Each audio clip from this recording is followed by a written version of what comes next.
શું તમે દ્રશ્યમ મૂવી જોઈ છે? જેવી રીતે અજય દેવગણ છે તે એક યુવકને હત્યા કરીને તેની લાશ દાટી દે છે, તે જ પ્રકારની ઘટના અમદાવાદમાંથી સામે આવી છે. અમદાવાદના શોલા હાઈકોર્ટ પોલીસ સ્ટેશન હદ વિસ્તારમાં રણછોડ નગરમાં જે બે પાડોશીઓ વચ્ચે અવારનવાર ઝઘડો ચાલતો હતો, આ ઝઘડાને લઈને કરુણ અંજામની ઘટના સામે આવી છે ને જે આરોપી છે તેના અન્ય મિત્રએ સમાધાન માટે મૃતકને બોલાવ્યો, તેમની હત્યા કરીને તેમના ફાર્મ હાઉસમાં દાટી દેતા આ સમગ્ર મામલે પોલીસે ભેદ ઉકેલ્યો છે. ત્યારે શું સમગ્ર ઘટના છે, વિગતે વાત કરીએ.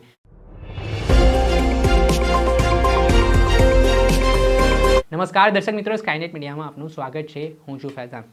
દ્રશ્યમ મૂવીને ટક્કર મારે તે પ્રકારની ઘટના અમદાવાદમાંથી સામે આવી છે. અમદાવાદના રણછોડ નગર વિસ્તારમાં રહેતા જે મૃતક છે કમલેશ તિવારી, તેમના જ બાજુમાં રહેતા પાડોશી મહાવીર શાહ સાથે અવારનવાર તેમનો વિવાદ ચાલતો હતો, ડખો ચાલતો હતો અને અવારનવાર ઝઘડો થતો હતો. આ બાબતને લઈને જે મહાવીર શાહ નામનો આરોપી છે તેણે પોતાના મિત્ર અતુલ પટેલને આ બાબતે વાત કરી, જેમાં અતુલ પટેલે કમલેશ તિવારીને વિશ્વાસમાં લીધો અને જે સમગ્ર તેમના વચ્ચે ડખો જે મહાવીર શાહ અને આ કમલેશ તિવારી વચ્ચે ચાલી રહ્યો છે તેનું સમાધાન લાવવામાં આવે તે માટે અમદાવાદના ચાંદોડિયા ખાતે અતુલ પટેલની જે વાડે આવેલી છે ત્યાં કમલેશ તિવારીને બોલાવવામાં આવ્યા. કમલેશ તિવારીને ત્યાં બોલાવવામાં આવ્યા બાદ 5 થી 6 જણા જે આરોપીઓ હતા તે ભેગા થયા અને કમલેશ તિવારીને મારવામાં આવ્યો. એટલું જ નહીં, આ ઘટનામાં કમલેશ તિવારીની હત્યા કરીને આરોપીઓ દ્વારા અતુલ પટેલની જે વાડી છે ત્યાં તેમનો મૃતદેહ દાટી દીધો. જોકે છેલ્લા 1-2 દિવસથી પરિવારનો સંપર્ક કમલેશ તિવારીથી ન થઈ શકતો. આ મામલે તેમણે પોલીસને જાણ કરી હતી અને તેમણે શંકા વ્યક્ત કરી હતી મહાવીર શાહ નામના આરોપી ઉપર, અને પોલીસે આગવી ઢબે જ્યારે મહાવીર